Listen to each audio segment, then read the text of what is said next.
오늘 말씀은 이사야 6장 9절로 10절 말씀입니다. 이사야 6장 9절로 10절 말씀 합독합니다. 여호와께서 이르시되 가서 이 백성에게 이르기를 너희가 듣기는 들어도 깨닫지 못할 것이요 보기는 보아도 알지 못하리라 하여 이 백성의 마음을 둔하게 하며 그들의 귀가 막히고 그들의 눈이 감기게 하라. 염려하건대 그들이 눈으로 보고 귀로 듣고 마음으로 깨닫고 다시 돌아와 고침을 받을까 하노라 하시기로. 아멘. 기도합니다.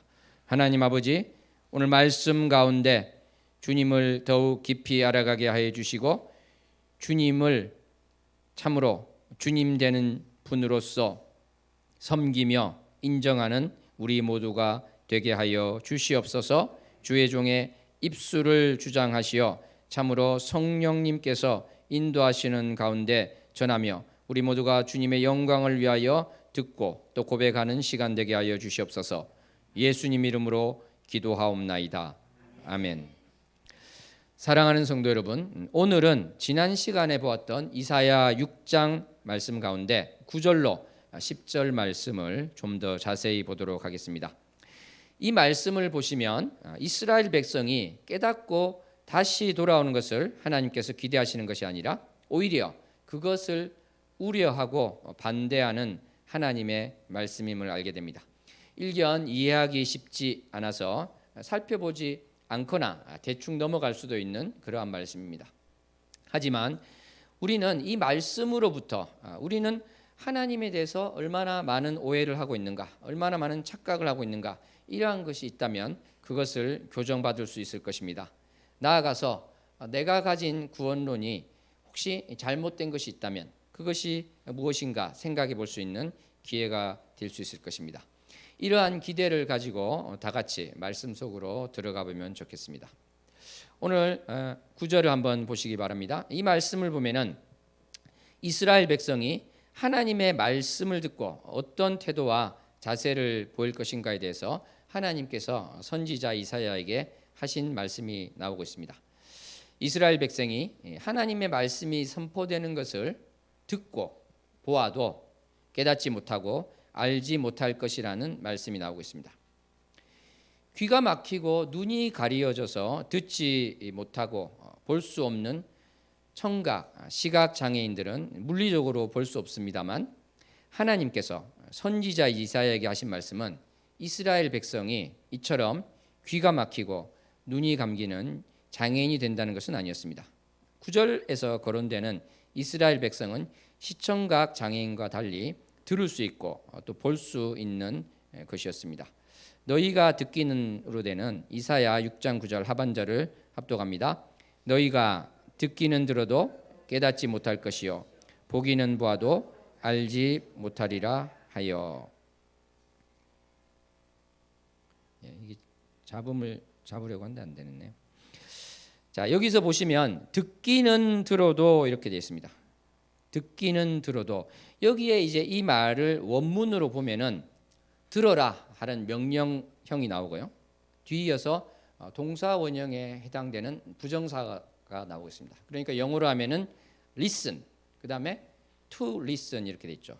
그래서 이게 번역하는 게 아주 쉽지만은 않은데 이런 식으로, 그러니까 명령형이 나오고 영어의 to 부정사에 해당되는 그 부정사가 나오는 이러한 것을 제가 찾아보니까 구약에 들어라 하는 것과 관련해서 4개가 나오고 있습니다. 이사야 55장 2절에 나오고 욥기 13장 17절, 21장 2절, 37장 2절 등에 나오고 있습니다. 근데 이 4가지가 다 다르게 번역이 되어 있는데요. 우리 성경에 제가 한번 말씀드리면 듣고 들을지어다 이렇게 나옵니다.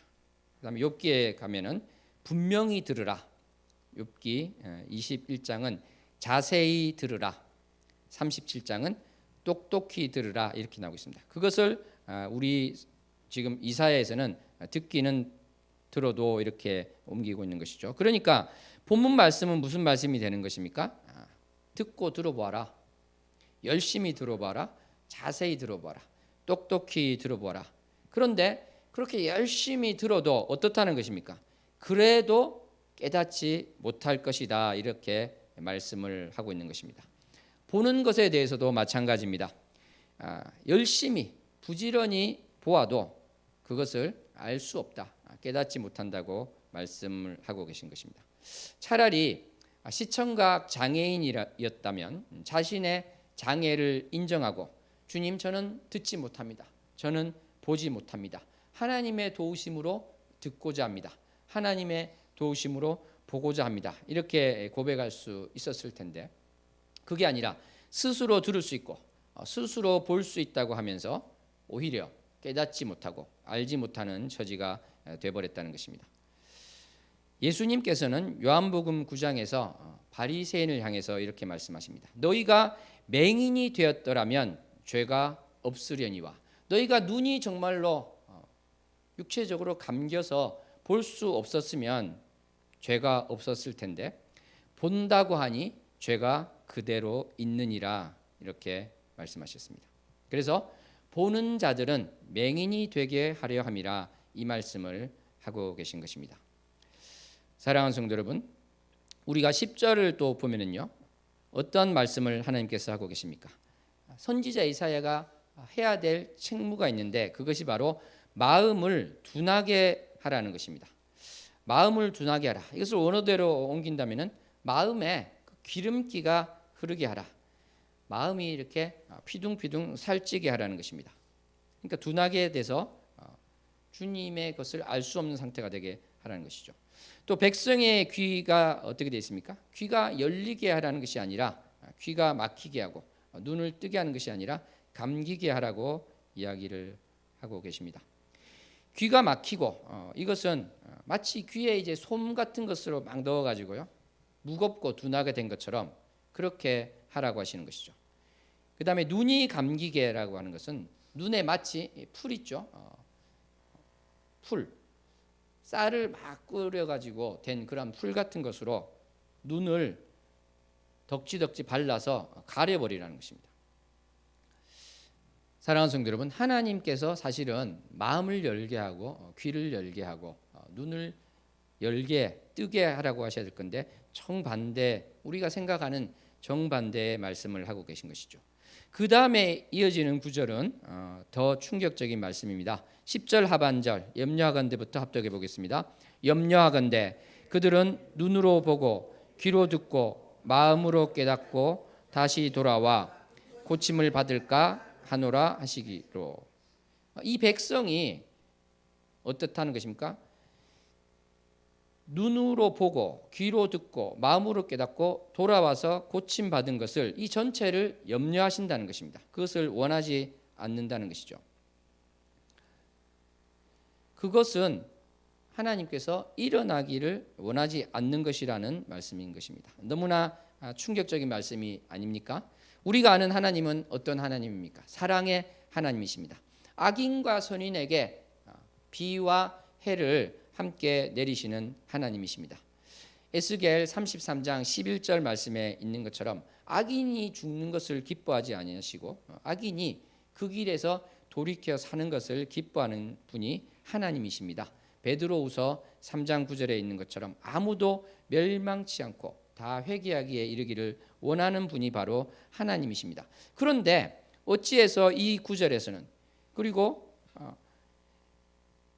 주님께서 그 이후에 또 나오는 심판에 대해서는 하나님께서 우리가 아는 그런 하나님이 아닌 것처럼 이렇게 보이는 것일까요? 혹시 이사야에만 잘못 기록된 말씀이 아닐까, 이렇게 생각해 볼 수도 있습니다. 그런데 그렇지 않습니다. 예레미야 5장 21절과 에스겔에서도 거의 같은 말씀이 있습니다. 한번 합독해 볼까요? 예레미야 5장 21절 말씀입니다. 어리석고 지각이 없으며 눈이 있어도 보지 못하며 귀가 있어도 듣지 못하는 백성이여 이를 들을지어다. 지금 상태를 이야기하고 있는 것인데요. 에스겔 12장 2절을 보겠습니다. 인자야 내가 반역하는 족속 중에 거주하는도다. 그들은 볼 눈이 있어도 보지 아니하고 들을 귀가 있어도 듣지 아니하나니 그들은 반역하는 족속임이라. 하나님께서 능력을 베푸셔서 그들을 보게도 할 수 있었을 텐데 지금 그들의 처지가 이렇다는 것을 어떻게 보면 그냥 바라만 보고 계신 것 같은 이러한 것을 우리가 볼 수 있습니다. 그런데 이사야서에 나오는 이러한 말씀이 구약에만 국한된 말씀일까? 그래서 마치 이세기의 마르시온이 그러했던 것처럼 우리는 구약의 하나님과 신약의 하나님을 구분해서 생각을 해야 되는 걸까? 그래서 구약의 하나님은 조금 무서운 하나님이고 우리가 섬겨야 될 하나님이 아니라고 생각해야 될까요? 그렇지 않습니다. 마르시오는 그것에서 잘못된 생각을 한 우리가 이단으로 알고 있지 않습니까? 오늘 본문의 이사야 말씀은 신약의 여러 곳에서도 인용이 되어 있습니다. 요한복음 9장 39절에 그 말씀이 나오고 있고 12장 40절에 그 말씀이 또 나오고 있습니다. 12장 40절 한번 합독했으면 좋겠습니다.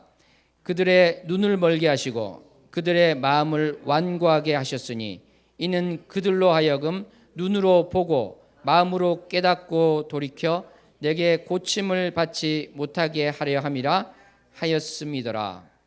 예, 그렇습니다. 똑같은 말씀이 좀 요약되어서 있는 것을 알고 있습니다. 마가복음 4장 12절에도 이 말씀이 나오고 있고요. 마태복음 13장과 사도행전 28장을 가면은 오늘 말씀이 통째로 그대로 인용이 돼서 나오고 있습니다. 사랑하는 성도 여러분, 이렇게 신약에 똑같은 말씀이 인용되었다는 것은 하나님께서 이 백성들이 귀가 막힌 상태로 있고 눈이 닫힌 상태로 있기를 원하시고 더 정확하게는 예수님께서 오셨을 때 그 이후에 있는 자들에게 정확히 하신 말씀이다. 이것을 알 수 있습니다.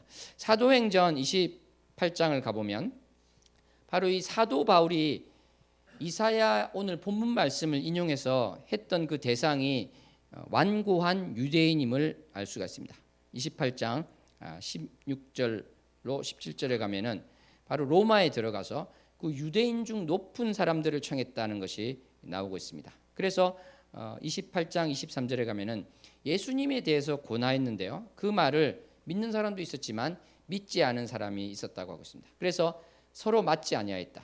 서로 엇갈린 채로 있었다고 이야기를 하고 있죠. 그래서 사도 바울은 바로 이 구원이 이방인에게로 보내진 줄 알라 이렇게 말하고 있습니다. 그러니까 하나님의 백성이라고 했던 유대인을 사실은 눈이 가린 채로 귀가 막힌 채로 두시고 이방인을 구원하시겠다 이 말씀을 하신 것을 이야기하고 있습니다. 그런데 그뿐만 아니라 이것을 우리가 좀 더 넓게 본다면 오늘날에 이르기까지 그 사람이 유대인이든지 이방인이든지 하나님을 대적하는 모든 자들에게 대해서 말씀하시는 것이다 이렇게 우리는 알 수 있습니다. 사랑하는 성도 여러분, 다시 한번 아까 드렸던 질문으로 돌아가 봅시다. 왜 사랑의 하나님께서 모든 이들에게 해를 비추시고 비를 내리는 그 사랑의 하나님께서 모든 일을 또 구원하기를 원하신다는 말씀도 있는데 왜 또 특정인들에 대해서는 하나님께서 회개하고 돌아오기를 또 원하지 않는다는 말씀을 하고 계시는 것일까요? 이에 대해서는 수동적인 결정과 적극적인 결정이시라는 두 가지로 나눠서 생각을 해볼 수 있을 것 같습니다. 수동적인 결정이라는 것은 하나님께서는 모두를 다 구원하고자 하셨으나 이들이 스스로 하나님을 찾지 않고 하나님을 대적하였으므로 하나님께서는 결국 영원한 심판, 즉 멸망 외에는 다른 것을 주실 수 없었다는 견해인 것입니다. 이것은 아주 논리적이기도 하고 일반적인 것 같은데 사실은 한 가지 문제가 있습니다. 왜 그럴까요? 이 말은 결과적으로 하나님께서 구원하기 원하셨던 자들이 멸망에 이르게 된다는 것을 이야기하고 있습니다. 그래서 하나님께서 그러면 결과적으로 멸망에 이를 사람들을 몰라서 그들을 구원하려고 하셨는가? 이러한 질문이 생긴다는 것이죠. 하나님께서는 전지하시다. 모든 것을 알고 계신다고 했는데 모든 것을 알고 계신 그 예지가 있는 하나님께서 그것을 모르셨다는 것은 맞지 않는 게 아닌가 이러한 생각이 나오게 되는 것이죠. 더 나아가서 이 모든 것을 아신다면 하나님께서는 미리 이것을 결정하실 수도 있는 분 아닌가 이러한 생각이 나오게 되겠죠. 그래서 나오는 설명이 바로 적극적인 결정이라는 것입니다. 그래서 하나님께서는 이미 예정, 택한 사람이 있는 것이고 유기, 버리는 사람이 있다는 것입니다. 유기라는 것은요, 남길 유, 버릴 기자를 써서 버려버리신다, 이러한 말입니다. 그러니까 하나님께서는 이들의 반역과 불신앙을 아시고 하나님께서는 또 이미 버리시기로 오래전에 정하셨다는 것이죠. 사랑하는 성도 여러분, 이 부분에 이르면 많은 사람 머릿속에서 혼동이 오기도 합니다. 하나님은, 내가 생각하는 하나님은 그런 분이 아닌 것 같은데 어떻게 나를 선택했다는 것은 알겠는데 어떻게 저렇게 버린다는 것을 저렇게 미리 알고 또 정하셨다고까지 그렇게 말을 할 수가 있는 것일까, 이러한 생각이 들 수가 있습니다. 물론 이러한 적극적인 결정이라는 것은 우리가 바로 알 수 있는 그런 것은 아니고 좀 느낌이 강하고 인정하기가 쉽지 않은 그런 것이 되겠죠. 그래서 저는 이것들을 결과적으로 그렇다 이렇게 생각하시는 게 좋겠다고 제안을 드립니다. 그러니까 보통의 경우에 아까 말씀드린 소극적인 수동적인 그러한 결정으로 설명이 다 가능할 수 있겠지만 바로 이 중요한 것은 하나님께서 결과적으로는 정했다는 것은 결과적으로 볼 때 그들이 하나님을 찾지 않았으므로 하나님을 영접하지 않고 예수 그리스도를 영접하지 않았으므로 멸망에 이르게 된 것이고 그렇기 때문에 하나님께서는 결과적으로 그 사람들을 사실은 다 이미 그 운명을 정해 놓으신 것이다 이렇게 이야기할 수 있는 것이죠. 여러분 기독교 보편주의에 대해서 들어보셨습니까? 이 주장을 하는 사람들은 모든 사람이 단 한 사람도 빠지지 않고 구원을 받는다고 이야기를 하고 있습니다. 한 사람도 지옥에 가지 않는다고 주장하는 것이죠. 그렇지만 이것은 성경과 맞지 않는 말씀입니다. 그래서 이것은 기독교가 아니다 이렇게 할 수 있습니다. 마태복음 25장 46절에 그들은 영벌에 의인들은 영생에 들어가리라 하시니라 이란 말씀이 나오고 있죠. 데살로니가후서 1장 9절에도 이러한 자들은 주의 얼굴과 그의 힘의 영광을 떠나 영원한 멸망의 형벌을 받으리로다 이렇게 이야기를 하고 있는 것입니다. 사랑하는 성도 여러분, 우리에게는 바로 이 땅에서 죽는 죽음이 있지만 하나님을 모르고 하나님을 대적하고 죽은 사람에게는 두 번째 사망이 있게 되는 것입니다. 영원한 멸망이 있게 되는 것입니다. 그래서 우리는 이 지옥이 있다는 것을 알게 되고 누군가는 지옥에 간다는 것을 생각한다면 하나님께서는 그 지옥에 가는 사람들에 대해서 모르고 계셨는가? 아니죠. 하나님은 모든 것을 알고 계시기 때문에 모른다고 할 수 없다는 것입니다. 또 모든 것이 하나님의 능력 가운데 정해졌다고 한다면 그것도 정해진 것인가? 그것도 우리가 사실은 그렇지 않다고 말할 수 없다는 것이죠. 사랑하는 성도 여러분, 따라서 실제로 문제가 되는 것은 하나님께서 미리 아셨느냐, 미리 정하셨느냐 이러한 것보다는 하나님의 결정과 무관하게 나의 입장에서 내가 구원과 관련해서 어떠한 영향을 미칠 수 있는가 없는가 이러한 문제가 또 될 수도 있을 것입니다. 실제로 기독교 역사에서도 4세기의 펠라기우스나 16세기의 아르미니누스는 뭐라고 이야기를 했냐면 바로 하나님께서 선택하고 유기하는 것이 바로 하나님이 모든 것을 100% 하는 것이 아니라 사람하기에 달렸다 이런 자세를 취했습니다. 어떻게 보면은 사람에게 희망과 소망을 주는 것 같죠. 그렇지 않습니까? 하나님께서 버리신 것으로 알고 또 정하신 것 같은데 그게 아니라 당신이 하기에 따라서는 그렇지 않을 수 있다. 이렇게 소망을 주는 것 같지만 사실은 정확하게 거꾸로 본다면 이러한 주장은 인류 모두에게 희망과 소망을 꺾어버리는 주장이 되게 됩니다. 왜 그럴까요? 만약에 우리의 구원이 철저하게 하나님 한 분의 사역이 아니고 나도 그 구원에 어떤 역할이 있다 이렇게 생각하는 순간 그 구원은 절대적인 것이 아니게 됩니다. 상대적인 것이 되게 되겠죠. 그 구원은 영원한 구원이 되지 않고 또 언제든지 취소될 수 있는 구원이 되고 마는 것입니다. 왜냐하면 나의 역할이 있기 때문에 구원에 대해서 그것이 잃어버리는 것에 대한 나의 역할도 있게 되는 것이고 하나님과 내가 합쳐서 구원을 이룬다면 바로 부족한 나, 여전히 죄를 짓고 있는 나는 그 구원이라는 것에 영향을 미치게 되는 것이고, 그래서 구원을 잃게 되는 그러한 결과에 대해서 우리가 생각해 볼 수 있는 것이고, 이 모든 인류의 이 죄악성을 본다면은 내가 거기에 역할이 있다고 할 때 그 역할을 더하기 빼기 했을 때 우리가 구원을 얻을 수 있는 사람은 한 명도 없기 때문에 그렇게 되는 것입니다.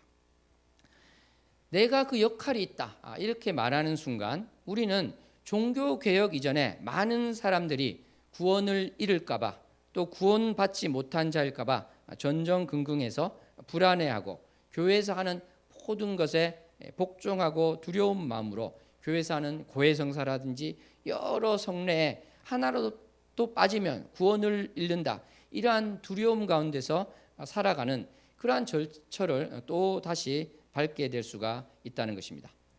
사랑하는 성도 여러분, 그러므로 하나님의 유기, 하나님의 버리심은 하나님의 선택, 하나님께서 택하셔서 구원하는 것과 동전의 양면이 되는 것입니다. 이것은 하나님께서 버린 사람은 자기가 아무리 노력해도 구원을 얻을 수 없는 것인데, 마찬가지로 하나님께서 선택하신 사람은 내가 아무리 저항을 해도 하나님께서 허락하신 그 은혜와 사랑의 구원에서 벗어날 수가 없다는 것입니다. 내가 구원을 주님께서 나에게 주신 구원을 잃고 싶습니다, 그렇게 생각해도 사실은 그것도 안 된다는 것입니다. 그 다른 누구가 천사가 와서 그 구원을 뺏으려 해도 안 된다는 것입니다. 우리 로마서 8장 38절로 39절을 합독합니다. 내가 확신하노니 사망이나 생명이나 천사들이나 권세자들이나 현재일이나 장래일이나 능력이나 높음이나 기쁨이나 다른 어떤 피조물이라도 우리를 우리 주 그리스도 예수 안에 있는 하나님의 사랑에서 끊을 수 없느니라. 아멘.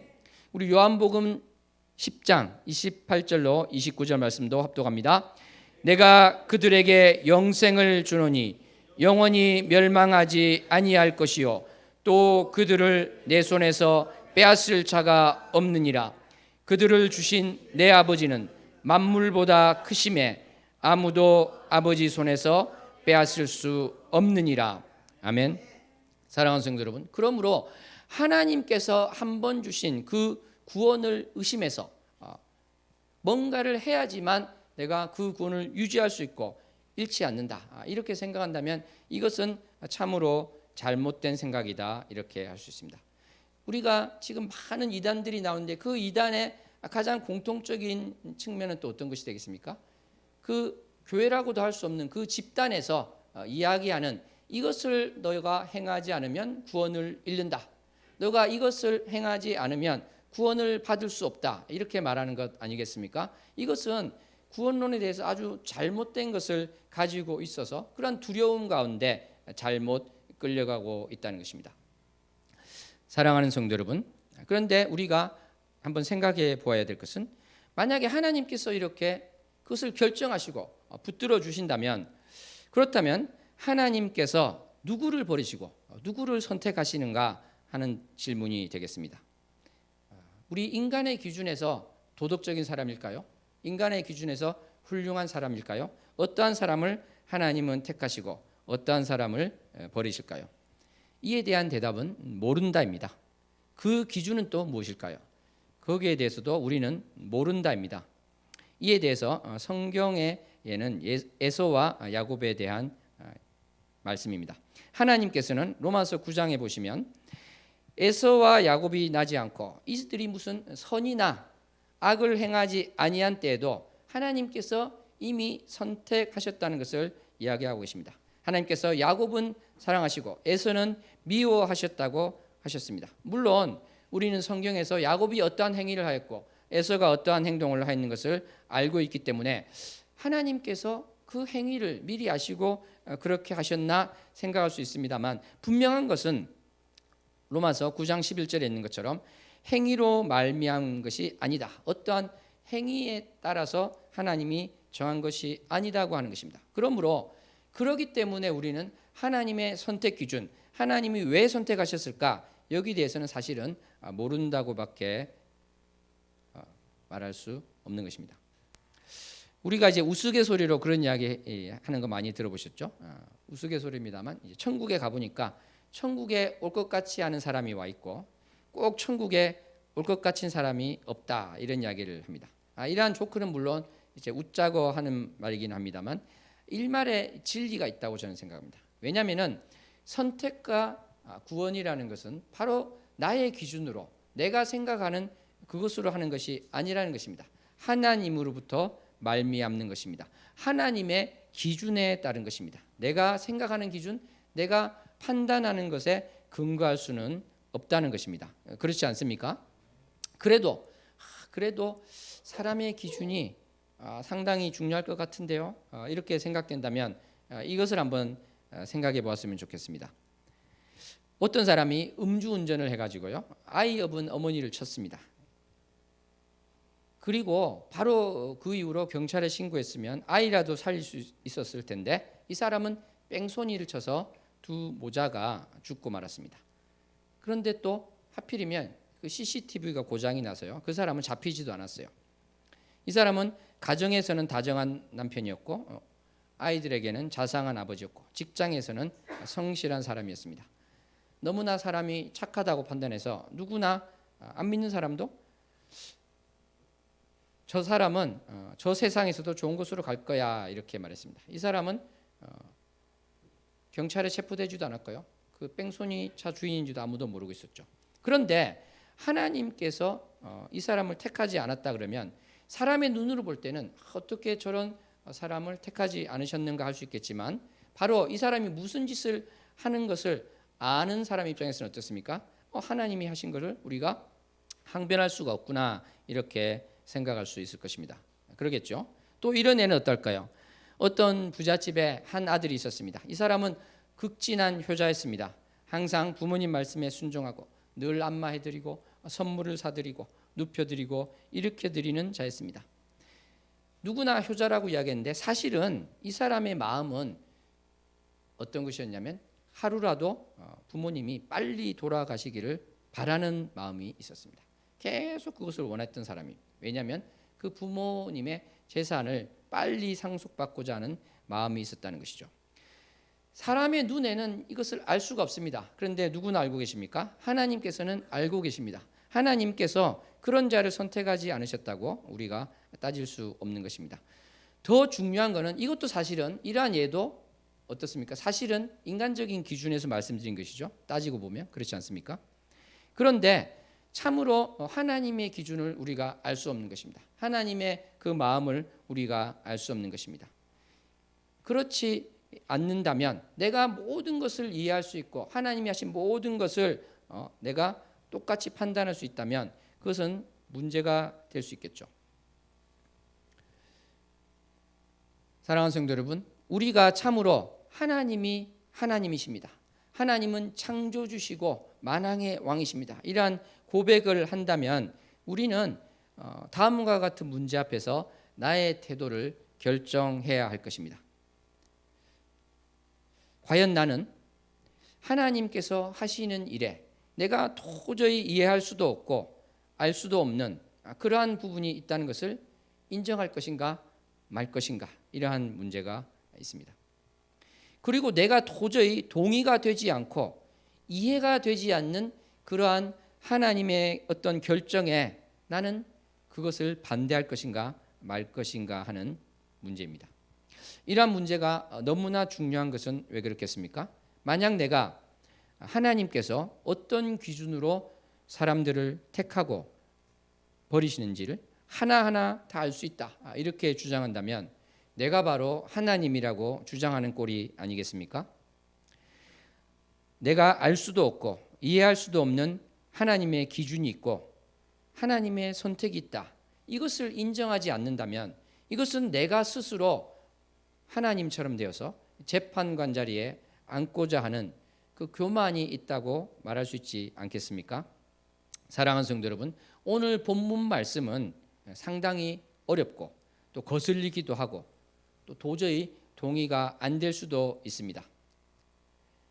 그렇지만 성경에 이처럼 나의 지혜와 나의 판단으로 쉽게 이해가 가지 않고 또 앞으로도 이해가 가지 않을 말씀이 있다는 사실 자체를 부정하려 해서는 안 될 것입니다.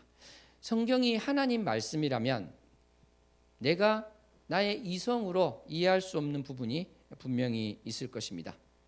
내가 볼 때는 모순으로 보이고 엉터리로 보이는 것 같지만 사실은 하나님께서는 그것을 우리에게 또 언젠가 우리가 주님 앞에 섰을 때 설명해 주실 수 있을 것입니다. 그렇지 않다면 성경은 또 하나님이 쓴 것이라고도 할 수 있겠죠. 성경은 사람이 쓴 것이 아니라 하나님이 썼기 때문에 우리가 이해 못하고 어렵고 도저히 알 수 없는 그런 것도 있다. 이것을 우리가 인정해야 될 것입니다. 이사야 55장 9절 말씀 합독합니다. 이는 하늘이 땅보다 높음같이 내 길은 너희의 길보다 높으며 내 생각은 너희의 생각보다 높음이니라. 아멘. 그렇습니다. 내가 정말 똑똑하고 지혜로워서 어떠한 생각을 가졌는데 그것이 하나님으로부터 부정당하고 그것이 반대로 될 때 내가 하나님을 원망하는 것이 아니라 그렇습니다. 하나님은 저보다 높으십니다. 이러한 고백을 할 수 있는 저와 우리 모두 되기를 소원합니다. 스스로 똑똑하다고 여기는 사람일수록 그러한 것들, 성경에 내가 이해 못하는 것이 있고 내가 도저히 알 수 없는 그러한 이야기가 있다, 그러한 말씀이 있다는 것을 받아들이기 어렵죠. 그런데 반대로 어떤 철학자의 말하는 것을 아무리 여러 번 봐도 이해하지 못하고 수학자가 말하는 것을 이해하지 못하고 이러한 사람은 어떨까요? 그래, 내가 이해하지 못하는 것은 분명히 뭔가 있지, 이러한 생각을 하지 않겠습니까? 그런데 만약에 어떤 사람이 당대의 최고의 철학자이고 동시에 수학이나 과학 등에 대해서도 섭렵하고 있는 사람이라면 성경을 보다가 자기가 이해할 수 없는 내용이 나오면 어떻게 할까요? 내가 역시 하나님 앞에서 모자라는구나, 이렇게 인정하는 것이 아니라 성경이 틀렸네, 하나님이 틀렸네, 하나님이 이상하네, 이렇게 생각을 하게 된다는 것입니다. 니체가 그랬고 버트란트 러셀이 그랬습니다. 이들은 하나님이 죽었다고 했고 나는 왜 기독교인이 아닌가, 이런 것을 고민하는 것이 아니라 그것을 또 자랑스럽게 책 제목에 달았던 것입니다. 이들이 조금만 덜 똑똑했더라면 이러한 교만에 빠지지 않을 수도 있었을 것입니다. 자신의 지식과 지혜가 스스로를 하나님을 넘어서는 그러한 존재로 오인하게 되는 참으로 안타까운 경우가 아닐 수 없을 것입니다. 사랑하는 성도 여러분, 하나님의 그 유기와 선택에 대해서 일반적으로 또 하나님의 예정에 대해서 우리는 다 알 수가 없습니다. 여기서 잠시 이제 용어를 제가 간단히 정리하고 넘어가면은, 하나님께 이제 작정이 있다고 하신데 이 작정이라는 것은 하나님의 계획이다, 이렇게 할 수 있을 것입니다. 하나님의 섭리는 그 작정에 따라서 시간 가운데에서 만유를 보존하고 다스리는 것을 말하고 있습니다. 즈빙글리는 이 섭리라는 것은 예정의 부모와 같다, 이렇게 말했는데요. 이 섭리라는 말을 또 개혁 교회에서는 경륜이라는 말로 더 많이 쓰고 있습니다. 그래서 특별히 이 사람과 천사의 운명이 관련된 경우에 경륜이다, 이런 말을 쓰는데 이 경륜의 대상에는 사람뿐만 아니라 만유가 포함되는 것입니다.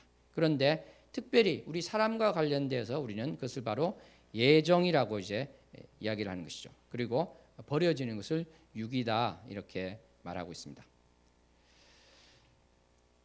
이것은 하나님께 속한 영역입니다. 그러므로 우리가 결코 하지 말아야 될 것은 하나님께서 나를 창세전에 예정하셔서 택하셔서 구원하셨다, 이것을 다른 사람에게, 이 예정을 다른 사람에게 적용해서 판단해서는 안 된다는 것입니다. 어떠한 경우에도 저 사람은 하나님이 택하지 않으셨나 봐, 이러한 말을 해서 안 될 것이며 그러한 생각을 해서도 안 되는 것입니다. 왜냐하면 그것은 전적으로 하나님의 주권에 속한 것이고 우리는 어떠한 경우에도 그 사람의 겉모습을 보고 그 사람이 구원받은 자인가 구원받지 않은 자인가, 이것을 알 수는 없고 판단해서도 안 된다는 것입니다. 다만 그러면 우리가 왜 예정론에 대해서 이야기하는가? 그것은 바로 나에게 적용하기 위해서 그러한 것입니다. 나의 능력과 나의 지혜가 아니라 하나님께서 창세전에 세상의 기초를 놓으시기 전에 그리스도 안에서 나를 택하셨습니다. 이것을 고백하기 위한 것입니다. 그 은혜와 사랑을 고백하는 것이 되는 것입니다. 하나님께서 정말 나의 이 선행을 보고 나를 건져주신 것이 아니라 나를 사랑하셨기 때문에 하나님께서 나를 택하시고 구원하여 주셨다. 이러한 고백을 우리가 할 수 있는 것입니다. 사랑하는 성도 여러분, 여러분께서는 내가 도저히 이해하지 못하는 상황에 맞닥뜨렸을 때도 하나님을 인정하실 수 있겠습니까? 이미 구원받은 자의 가장 쉬운 여정은 어떻게 보면 바로 이 땅의 삶을 마감하고 천국에 가는 것일 수도 있습니다. 그렇지 않겠습니까? 그렇지만 하나님께서는 이 땅에서 그리스도인으로서 그 길을 걸어가도록 허락하셨습니다. 이 여행길에는요, 여러 유혹을 만나기도 합니다. 여러 어려움을 당하게 합니다. 가장 큰 위기는 무엇일까요? 어떻게 하나님이 나에게 이럴 수 있나? 하나님을 이해할 수 없다. 여기까지만 해도 사실은 괜찮을 수도 있죠.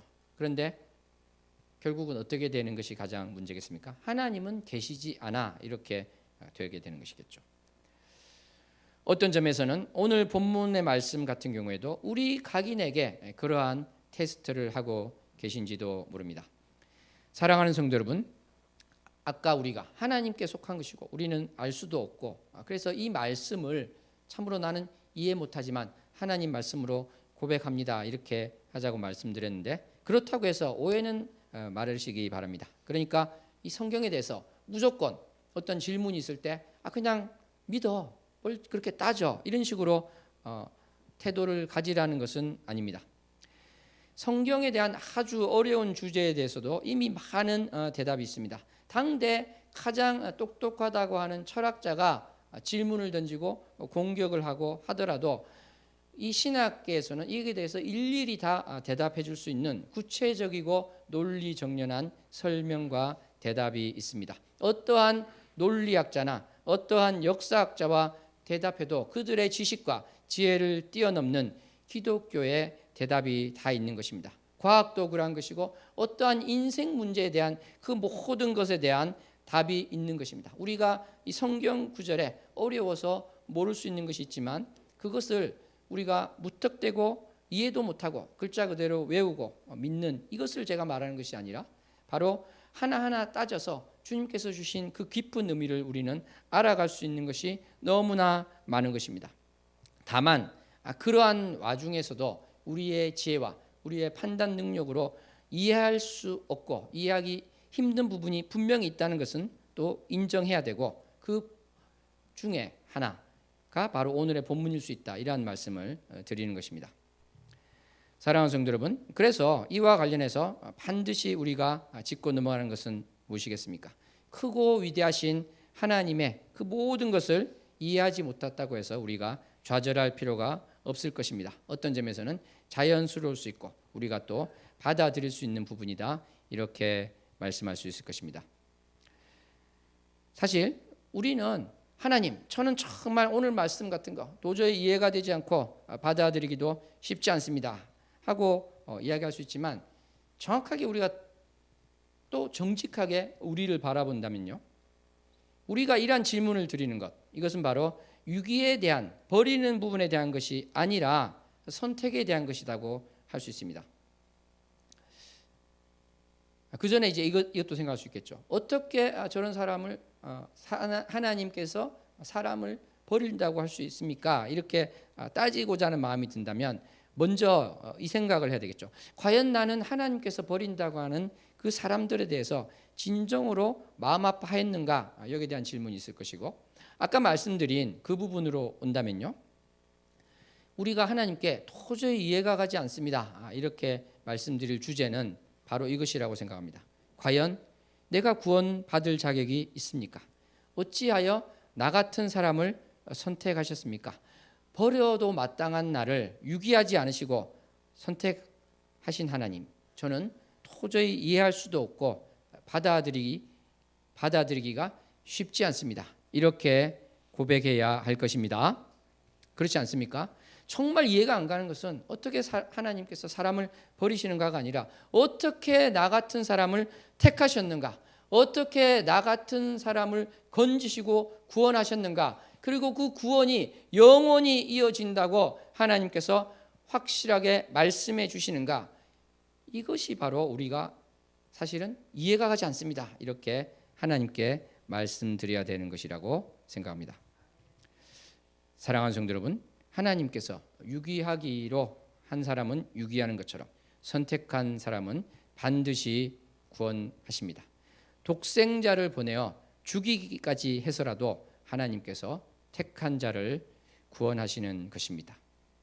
내가 택해지고 구원받은 것에 대한 나의 공로가 있습니까? 아닙니다. 하나도 없습니다. 내가 교회에 나와서 믿음을 가지게 되었다면 교회로 걸어 나온 나에게도 공로가 있고 믿기로 결심한 나에게도 공로가 있는 것 같지만 그 걸음을 인도한 분이 바로 여호와이십니다. 그 믿음의 결심을 주신 이도 하나님이십니다. 그러므로 나에게는 공로가 없는 것입니다. 예수님을 나의 주로 고백하게 한 분이 성령님이신 것입니다. 그러므로 나의 공로는 하나도 없는 것입니다. 우리가 오늘 본문에 대해서 갸우뚱하는 것만큼, 아니 그 이상 나를 구원하신 하나님의 그 놀라우신 사랑에 우리는 놀라야 될 것입니다. 정말 나 같은 사람을 선택하고 구원하신 것이 기적입니다. 믿기지 않는 일입니다. 이렇게 고백해야 할 것입니다. 사랑하는 성도 여러분, 우리는 지금 사순절을 보내고 있습니다. 하나님께서 우리를 선택하셨는데 온전한 구원을 주시기 위해서 독생자를 보내어 주시어 우리 대신 우리의 죄를 지시고 고난받게 하셨습니다. 나 같은 이를 선택하였다는 것, 그것이 믿기지 않지만 그렇게 하신 것에 대해서 우리는 감격과 감사로 살아야 될 것입니다. 이것을 우리는 고백하고 살아가야 될 것입니다. 사랑하는 성도 여러분, 오늘 말씀을 주의 깊게 들으신 분 중에 어떤 분은 이렇게 질문하실 것입니다. 선택과 유기가 철저하게 하나님께 속한 것이고 그 기준을 우리 인간이 일일이 알 수가 없다면 그러면 내가 구원받았다는 것은 어떻게 알 수 있습니까? 구원받은 자의 삶은 어떠한 것입니까? 이러한 질문이 나올 수 있겠습니다. 이에 대해서는 다음 이 시간에 함께 보도록 하겠습니다. 다만 오늘 말씀과 관련해서 다음 시간에 나눌 그 주제 중에 하나만을 먼저 말씀드린다면, 하나님의 그 선택을 우리가 모른다고 해서 또 하나님께서 주신 그 구원을 우리가 잃을 수가 없다고 해서 크리스찬의 삶이 구원파가 주장하는 것처럼 방종한 삶을 살아도 되는 것은 아닙니다.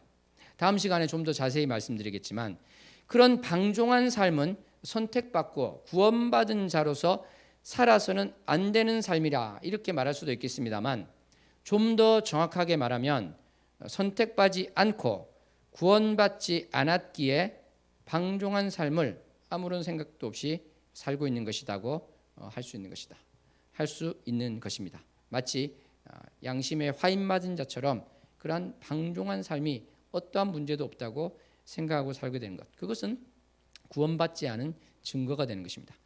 이런 의미에서 그리스도인이 어떻게 살아야 되는가, 이러한 질문은 내가 선택받은 자인가, 내가 구원받은 자인가와 동전의 양면과 같은 것입니다. 어떤 감정적으로 느끼는 것, 어떠한 체험, 그것이 절대 기준은 아니다. 이것은 제가 히브리서 말씀을 보면서 여러 번 말씀을 드렸습니다. 이 질문을 일주일 동안 우리 함께 생각하고 묵상하면서 다음 이 시간에 나누었으면 좋겠습니다.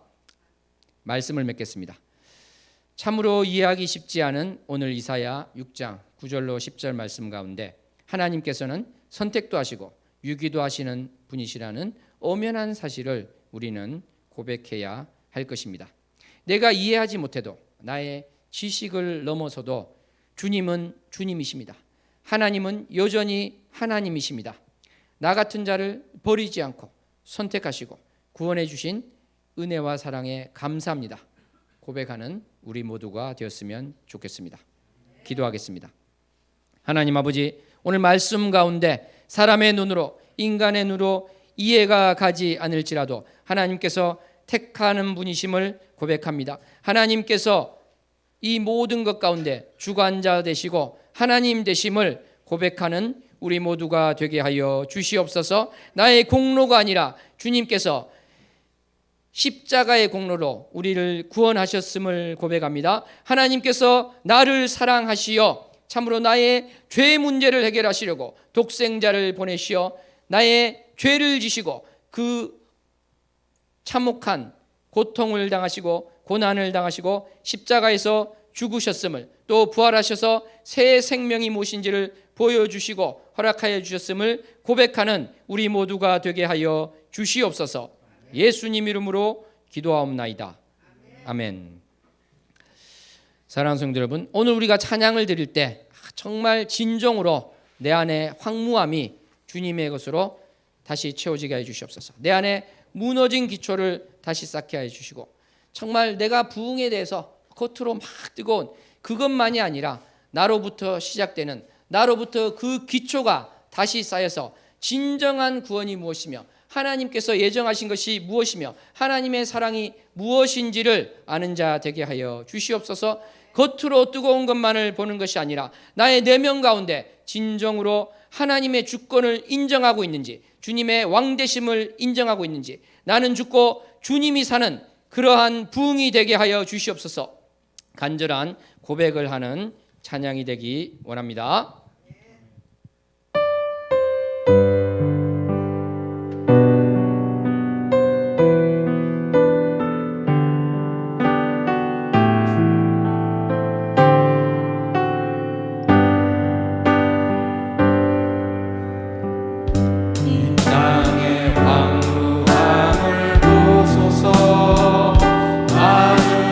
하나님 긍휼을 베푸시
생각으로 할 수 없는 주님, 나의 판단으로 할 수 없는 주님, 주님의 높으심을 아는 자 되게 하여 주시옵소서.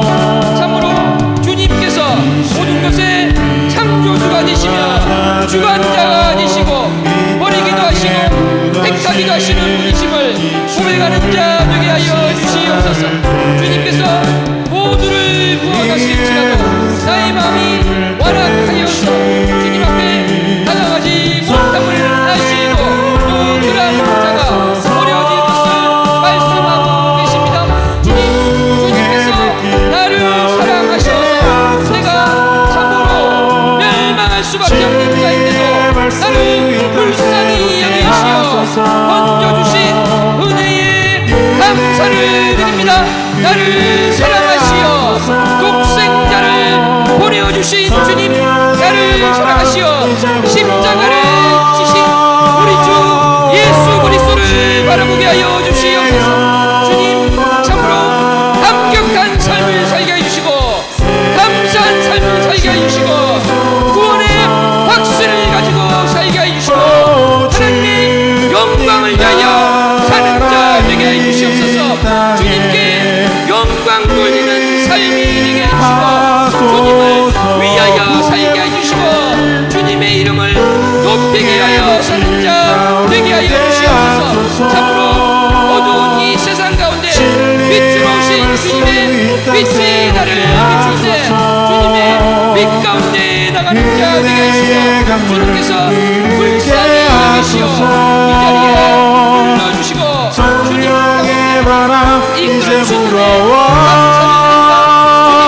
고백하게 하시고 아버지 사랑 가운데 나갑니다 되게 하시옵소서. 주님만을 사랑합니다 고백하는 모두가 되기를 주님 우리의 고백을 받아주시고 우리의 늘어짐을 늘어주시며 이 세상의 기간 가운데 주님께서 나를 위하여 고난받으심을 기억하며 나가는 자 되게 하시옵소서. 하나님의 무슨 사랑을 아는 자 되게 하여 주시옵소서. 아버지 주의 영광이 드러나는 나의 삶이 되기를 바랍니다.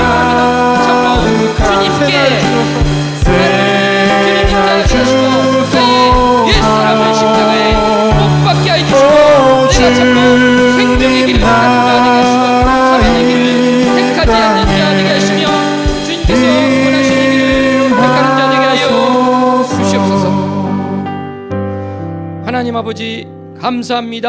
내가 무엇이간데 우리가 무엇이간데 사랑하시며 큰 은혜를 베풀어 주십니까? 주님께서 예정하시고 택하시고 구원하신 은혜에 감사를 드립니다. 나의 죄 때문에 영원히 멸망할 수밖에 없었던 나를 불쌍히 여기시며 사랑하시어 건져주시고 영원한 구원을 주신 은혜에 감사를 드립니다. 주님께서 주신 이 구원이 뺏기지 않음을 믿고 고백하는 자 되게 하여 주시옵소서. 나의 삶이 어떻게 살아져야 되는가 하나님께 영광을 돌리기 위한 나의 삶에 대해서 주님 생각하고 주님께 고백하는 자 되게 하여 주시옵소서. 그리하여 나를 통하여 주님의 이름이 높임을 받으시며 믿지 않는 자가 주님께 영광 돌리게 하여 주시옵소서. 예수님 이름으로 기도하옵나이다. 아멘.